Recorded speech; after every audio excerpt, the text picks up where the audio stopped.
Hello दोस्तों, स्वागत है आपका हमारे YouTube channel science pro YT में। तो आज हम लूसेंट बुक से संबंधित बहुत महत्वपूर्ण प्रश्न श्रृंखला को देखेंगे जो परीक्षा में कई बार पूछे गए हैं और उसके पूछे जाने के चांसेस हैं। तो हम आज देखते हैं अंतर्राष्ट्रीय सीमाएं। अंतर्राष्ट्रीय सीमाएं कौन कौन सी हैं और वे अंतर्राष्ट्रीय सीमाएं किस देश से किस देश को जोड़ती हैं, उसके बारे में हम लोग आज प्रश्न श्रृंखला में देखते हैं। तो सबसे पहला रेखा है, रेखा का नाम डूरंड रेखा। कौन सा रेखा है? डूरंड रेखा। ठीक है, तो यह डूरंड रेखा पाकिस्तान तथा अफ़गानिस्तान के बीच की सीमा है। ठीक है, तो पाकिस्तान और अफ़गानिस्तान के बीच की सीमा का नाम क्या है? डूरंड रेखा। अगला है मैक मोहन रेखा। ठीक है, तो मैक मोहन रेखा भारत तथा चीन के बीच की सीमा है। ठीक है, तो भारत तथा चीन के बीच की सीमा का रेखा का नाम क्या है? मैक मोहन। ठीक है, अगला है रेड क्लिफ रेखा। कौन सा रेखा? रेड क्लिफ रेखा। ठीक है, तो रेड क्लिफ रेखा भारत तथा पाकिस्तान के बीच की सीमा है। उसी क्रम में अगले रेखा का नाम क्या है? 17वीं समानांतर रेखा। ठीक है, कौन सी? 17वीं समानांतर रेखा।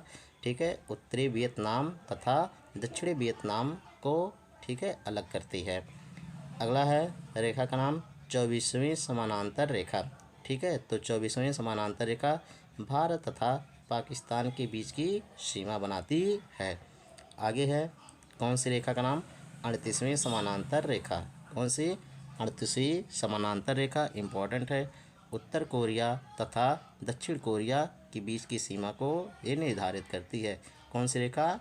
38वीं समानांतर रेखा। अगला है 49वीं समानांतर रेखा। कौन सी? 49वीं समानांतर रेखा अमेरिका तथा कनाडा के बीच की सीमा को निर्धारित करती है। उसी क्रम में अगला प्रश्न है हिंडनबर्ग रेखा। कौन सा? ये भी इम्पोर्टेंट है। हिंडनबर्ग रेखा जर्मनी तथा पोलैंड के बीच की सीमा बनाती है। अगले रेखा का नाम है ओडरनास रेखा। कौन सा रेखा? ओडरनास रेखा जर्मनी तथा पोलैंड के बीच की सीमा बनाती है। तो इम्पोर्टेंट है, याद रखना, ओडरनास रेखा जर्मनी तथा पोलैंड के बीच की सीमा बनाती है। अगला है मैगीनाट रेखा। कौन सा रेखा? मैगीनाट रेखा जर्मनी तथा फ्रांस के बीच की सीमा बनाती है। ठीक है, मैगीनाट रेखा जर्मनी तथा फ्रांस के बीच की सीमा निर्धारित करती है। अगला है सीज फ्राइड रेखा। कौन सी रेखा? सीज फ्राइड रेखा। तो सीज फ्राइड रेखा जर्मनी और फ्रांस के बीच की सीमा निर्धारित करती है। ठीक, अगर वीडियो अच्छा लगा तो शेयर कीजिएगा और चैनल को सब्सक्राइब कीजिएगा। ठीक है, अब आगे देखते हैं हम लोग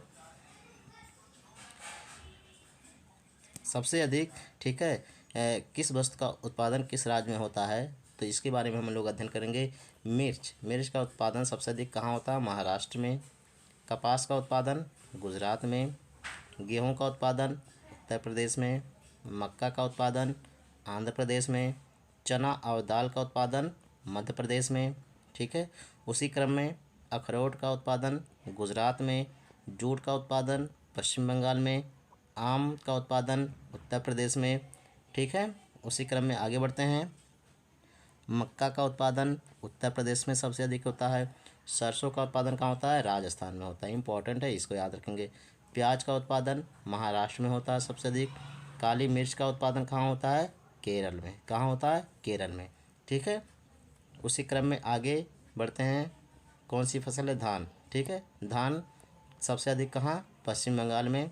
आलू उत्तर प्रदेश में। रागी कर्नाटक में। रबड़ का उत्पादन केरल में सबसे अधिक होता है। ठीक है, सिल्क का उत्पादन कहाँ होता है? कर्नाटक में सबसे अधिक होता है।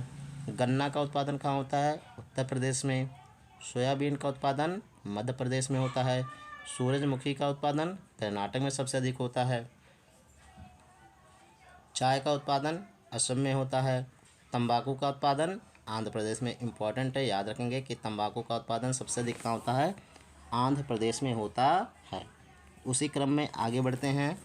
हल्दी का उत्पादन सबसे अधिक कहाँ होता है? आंध्र प्रदेश में होता है। ठीक है, गेहूं का उत्पादन सबसे अधिक कहाँ होता है? उत्तर प्रदेश में होता है। और अरहर का उत्पादन सबसे अधिक उत्तर प्रदेश में होता है। नारियल का उत्पादन केरल में सबसे अधिक होता है। ठीक है, उसी क्रम में आगे बढ़ते हैं। सबसे अधिक फसलों के उत्पादन वाले राज्य, ठीक है, इसी में आगे बढ़ते हैं हम। सेब का उत्पादन सबसे अधिक जम्मू कश्मीर में होता है। चावल का उत्पादन पश्चिम बंगाल में होता है। बाजरा का उत्पादन राजस्थान में होता है। बांस का उत्पादन सबसे अधिक कहाँ होता है? असम में होता है। ठीक है, केला का उत्पादन तमिलनाडु। जौ का उत्पादन उत्तर प्रदेश। काजू का उत्पादन केरल। मिर्च का उत्पादन महाराष्ट्र। कपास का उत्पादन गुजरात। गेहूं उत्तर प्रदेश। मक्का आंध्र प्रदेश। चना और दाल मध्य प्रदेश। अखरोट गुजरात, ये सब अभी पढ़ा गया।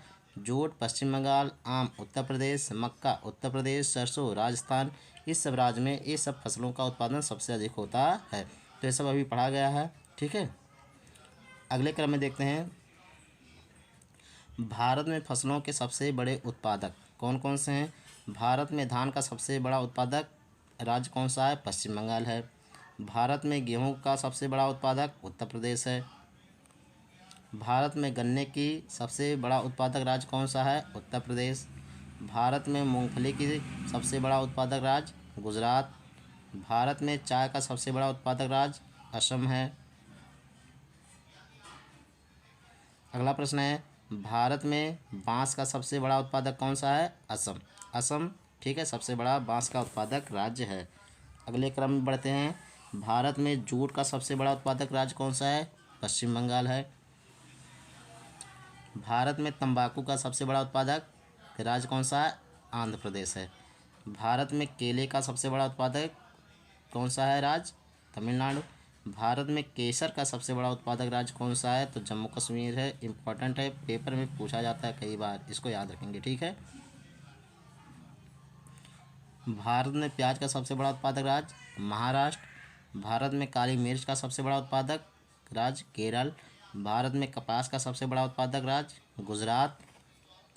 भारत में कॉफ़ी का सबसे बड़ा उत्पादक राज्य इम्पॉर्टेंट है कर्नाटक। ठीक है, ये भी इम्पॉर्टेंट है, याद रखेंगे।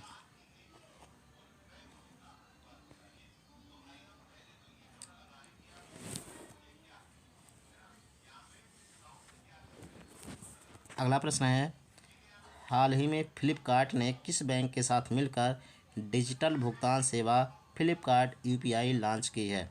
ठीक है, तो फ्लिपकार्ट किस बैंक के साथ मिलकर के फ्लिपकार्ट यूपीआई लॉन्च की है? तो एक्सिस बैंक के साथ। किसके साथ? एक्सिस बैंक के साथ। अगला है, हाल ही में बिमस्टेक का 5 दिवसीय संकाय विनिमय कार्यक्रम कहाँ शुरू हुआ था? तो बिमस्टेक का कहाँ शुरू हुआ था? ढाका में शुरू हुआ था। ठीक है, अगला है, हाल ही में किस राज्य की सिल्वर फिलिग्री को जीआई टैग मिला है? किस राज्य में? ठीक है, किस राज्य में? तो उड़ीसा राज्य में। ठीक है, किसको मिला है? सिल्वर फिलिग्री को जीआई टैग मिला है। अगला प्रश्न है, हाल में मूडीज ने 2024 में भारत की वृद्धि दर कितने प्रतिशत रहने का अनुमान लगाया है? ठीक है, तो कितने प्रतिशत अनुमान लगाया गया है? 6.8%। अगला प्रश्न है, हाल ही में आईसीसी विश्व टेस्ट चैंपियनशिप रैंकिंग में कौन सा, ठीक है, शहर यानी कौन सा देश सबसे ऊपर रहा? तो भारत ही रहा। ठीक है, अगला है, हाल ही में भारत के पहले स्वदेशी प्रोटोटाइप फास्ट ब्रीडर रिएक्टर की शुरुआत कहाँ हुई? तो तमिलनाडु में हुई। हाल ही में बीएसएफ की पहली महिला स्नाइपर कौन बनी है? सुमन कुमारी बनी है। ठीक है, तो इसको याद रखना इम्पोर्टेंट है। अगला प्रश्न है, हाल ही में राष्ट्रीय सुरक्षा दिवस कब मनाया गया? 4 मार्च को मनाया गया था। अगला प्रश्न है, हाल ही में ईसी ने एस चोकलिंगम को किस राज्य का मुख्य निर्वाचन अधिकारी नियुक्त किया है? ठीक है, तो हाल ही में इलेक्शन कमीशन ने एस चोकलिंगम को किस राज्य का मुख्य निर्वाचन अधिकारी नियुक्त किया? महाराष्ट्र का। अगला प्रश्न है, हाल ही में भारत और कौन सा देश डिजिटल पेमेंट कॉरिडोर का उद्घाटन करेंगे? तो नेपाल के साथ मिलकर के। ठीक है, किसके साथ? नेपाल के।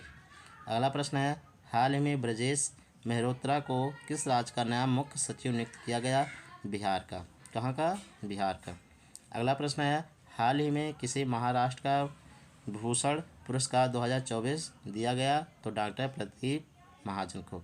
अगला प्रश्न है, हाल ही में दुनिया की पहली जेट शूट रेस आयोजन कहाँ किया गया? पहली जेट शूट रेस आयोजन कहाँ किया गया था? दुबई में किया गया था।